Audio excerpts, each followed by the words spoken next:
All right, thanks, guys. Coming off a 3-1 day on our Patreon premium plays yesterday. Had a great day yesterday. Good wins. Had a couple games cash. It was excellent. We also went 14, 11, and 2 in our YouTube leans right here on YouTube.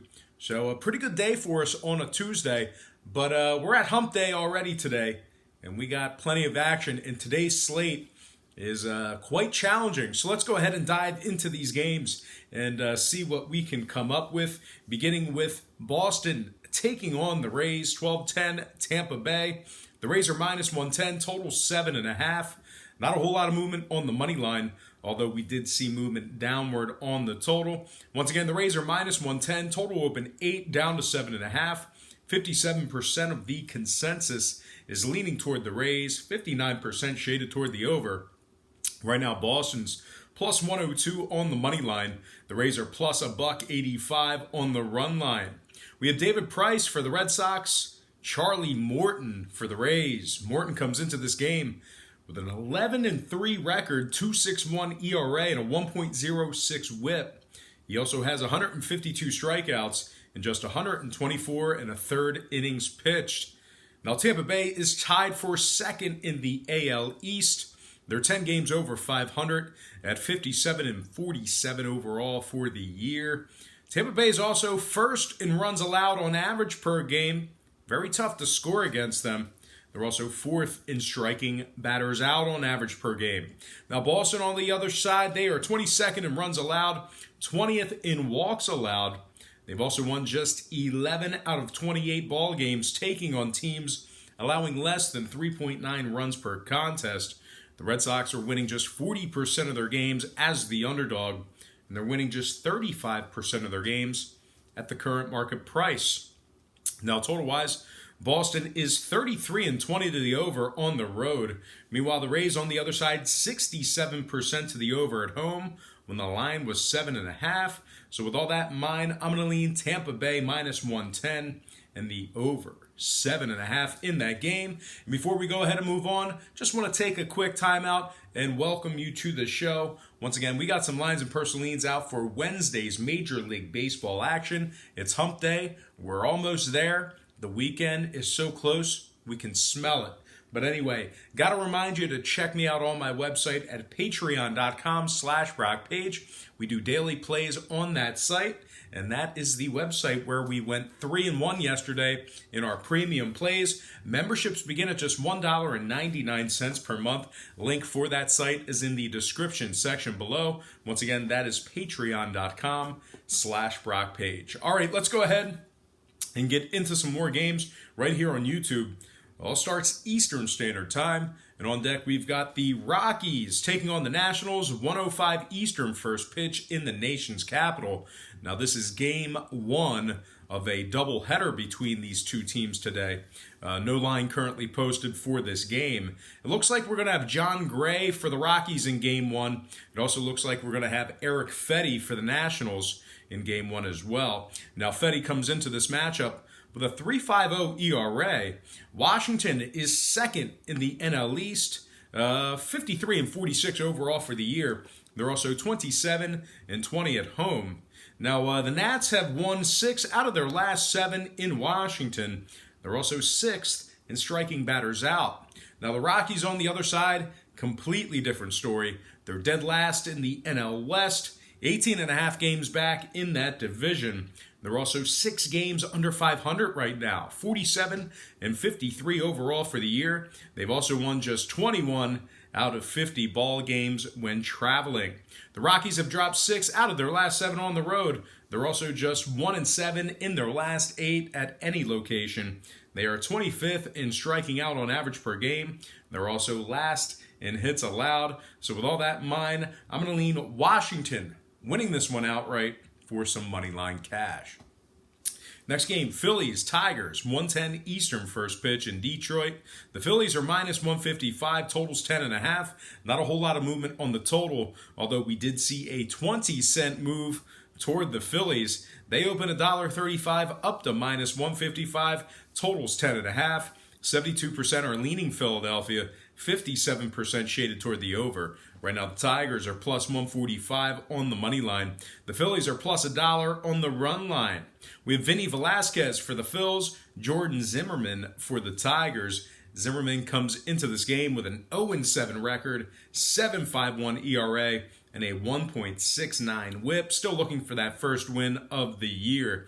Vinny Velasquez on the other side for the Phils, 70 strikeouts in just 61 innings. Now, the Phils are just 6.5 games back in the NL East, and they're also just a half a game back in that second wild card spot behind St. Louis. Now, the Phils have won 4 out of their last 5.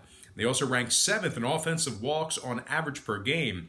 The Fightins are winning 64% of their games as the favorite. They're also winning 70% of their games at the current market price. Now, the Tigers, on the other side, they have the fewest wins in Major League Baseball. They're 36 games under 500. Their record right now is just 30-66 overall. That means out of 96 games, they've only won 30 of them. They've also won just 13 out of 48 at home. And when it comes to the total, the Phillies are 5-1 to the under in their last 6, 8-3 to the under when Velasquez throws out the first pitch. Give me the Fightin' Phils minus 1.5. No, I'm sorry. We're not going to go minus 1.5. We're going to go Fightin' Phils minus 155 and the under 10.5 in that game. Next matchup, Athletics, Astros, 210 Houston. The Astros are minus 220, totals 8.5. Not a whole lot of movement on the total in this one either, but we did see a nickel fade of Houston on the money line. They opened 225 down to minus 220, totals 8.5. 71% are leaning Astros, 58% shaded toward the over. Right now, Oakland's plus 190 on the money line. The Astros minus $1.20 on the run line. We have Chris Bassett for the A's, Justin Verlander for Houston. Verlander's 12-4 on the year, 2.99 ERA, and a very low, stingy 0.84 whip. Now, Verlander has 172 strikeouts in just 138 2/3 innings. Now, Bassett on the other side for the A's, 36 free passes in just 88 2/3 innings. Now, Houston is 15-6 straight up when Verlander starts. They're also 8-1 taking on Oakland this year. The Astros are first in the AL West, and they are 6.5 games ahead of Oakland in this division. A couple more things to add about the Astros. They are 37-15 at home. They rank first in striking batters out. They're also winning 73% of their games as the official home favorite. Now, the A's on the other side, they're winning just 16% of their games, taking on teams allowing 3.9 to 4.2 runs per contest. They've also dropped 2 out of their last 3, and they rank second to last in Major League Baseball in striking batters out on the road. So with all that said and done, I'm going to lean Houston Astros minus 1.5 and the over 8.5 runs in that game. Next matchup, Reds, Brewers. 2:10 Eastern first pitch in Milwaukee. The Brewers are minus 145, totals at 10. No movement on the total. We did see a nickel fade of the Brewers. They opened $1.50 down to minus 145, totals at 10. 59% are leaning Brewers, 67% shaded toward the over. Right now, the Reds are plus 135 on the money line. The Brewers plus $1.25 on the run line. We have Lucas Sims for Cincinnati, Jhoulys Chacin for the Brewers. Chacin comes into this game with a 3-10 record, 5.67 ERA, and a 1.53 whip. The Brewers are third in the NL Central. They are 26th in striking out on average per game. They're also 22nd in walks allowed. Milwaukee wins just 46% of their games at the current market price. They've also won just 5 out of 18 games where Chacin made the start. Now, Cincy on the other side, second in runs allowed on the road. They're also fourth in hits allowed in that same category. One more thing to add about the Reds, they are third in striking batters out on the road. Now, total-wise, Cincy is 69% to the under on the road when the line was 9 or higher. Meanwhile, the Brewers on the other side, 77% to the under, taking on teams allowing 3.9 to 4.2 runs per contest. So with all that said and done, I'm going to lean Brewers minus 145 and the under 10 runs in that game. Next matchup, Rangers, Mariners.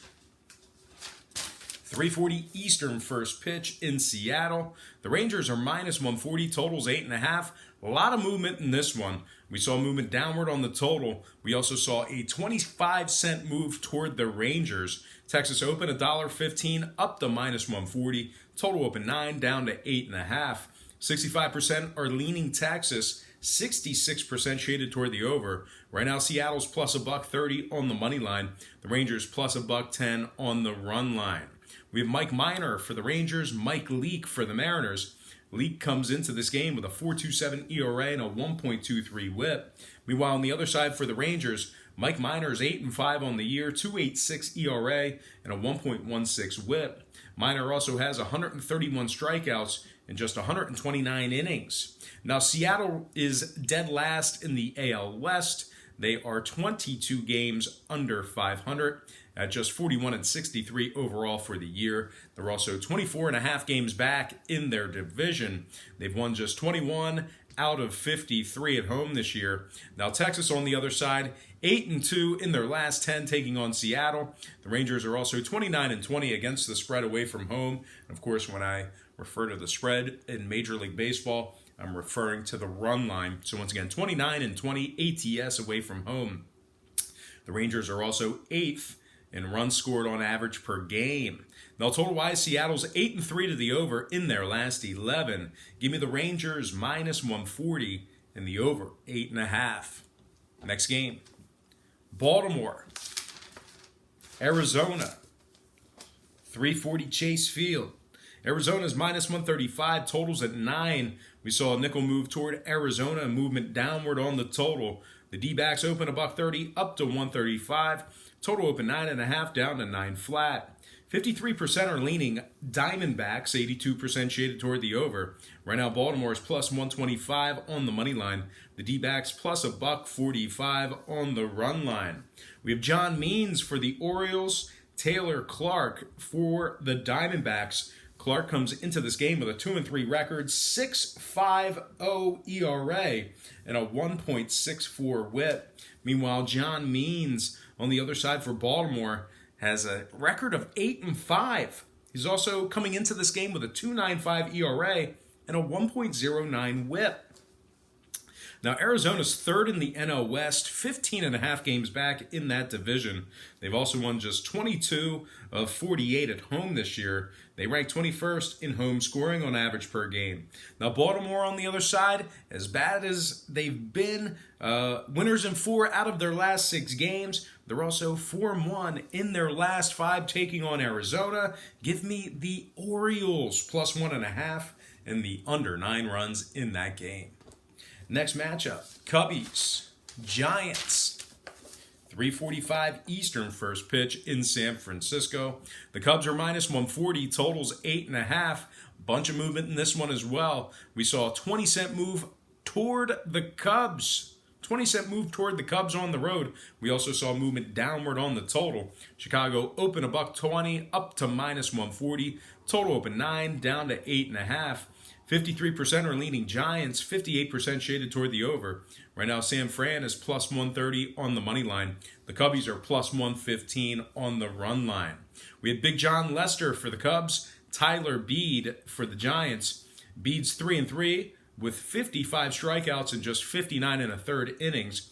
Meanwhile, Big John Lester, as good as he's been in certain spots, he comes into this game with a 1.35 WHIP. Now, San Fran is the hottest team in baseball right now. Winners in 9 out of their last 10. They're also 17-3 in their last 20. The Giants are now second in the NL West, just 2 games back in the wild card scenario. San Fran's won 7 out of their last 8 at home. They're also 8th in walks allowed on average per game. Now, the Cubbies on the other side are 22nd in striking out, 21st in striking batters out. They've dropped 7 out of their last 9 on the road. They're also just 1-6 in their last 7 in San Francisco. Total-wise, the Cubs are 30-18 to the over on the road.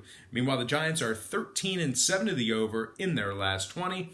Give me the Giants plus 1.5 and the over 8.5 in that game. Next matchup, Cardinals, Pirates, 7:05 Pittsburgh. The Pirates are minus 110, totals 9.5. Not a whole lot of movement in this one. We did see a little bit of a nickel move toward the Pirates. Pittsburgh opened $1.05 up to minus 110. Totals at 9.5. 51% are leaning Cardinals, 65% shaded toward the under. Right now, St. Louis is minus 103 on the money line. The Pirates are plus $1.85 on the run line. We have Adam Wainwright for the Cards, Jordan Lyles for the Pirates. Lyles is just 5-6 with a 4.91 ERA and a 1.40 WHIP. Meanwhile, Adam Wainwright on the other side for St. Louis, 93 strikeouts in 98 innings pitched. Pittsburgh dropped 8 out of their last 10. They're also dead last in the NL Central. They're just 46-54 overall for the year, 7.5 games back in that division. They've also won just 23 out of 48 at PNC Park. Now, St. Louis on the other side, they're second in the NL Central, and they're just a half game back of Chicago for the division lead. They're also half a game ahead in the second wild card spot. St. Louis is 6-1 in their last 7. They're also 6th in hits allowed on average per game, and they are a perfect 6-0 in their last 6 in Pittsburgh. Now, the Pirates are 32-16 to the over at home. Give me the Cardinals, minus 102 in the over. 9.5 runs in that game. Next matchup, Rockies Nationals. And that's going to be game 2 of that doubleheader. 7:05 Eastern first pitch in the nation's capital. No line posted for this game either.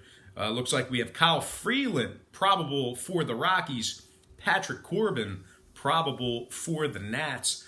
Corbin comes into this game with a 7-5 record, 3.40 ERA. Freeland on the other side, just 2-7 on the year, 7.62 ERA. The Rockies are in shambles. Give me Washington winning that one outright for some money line cash.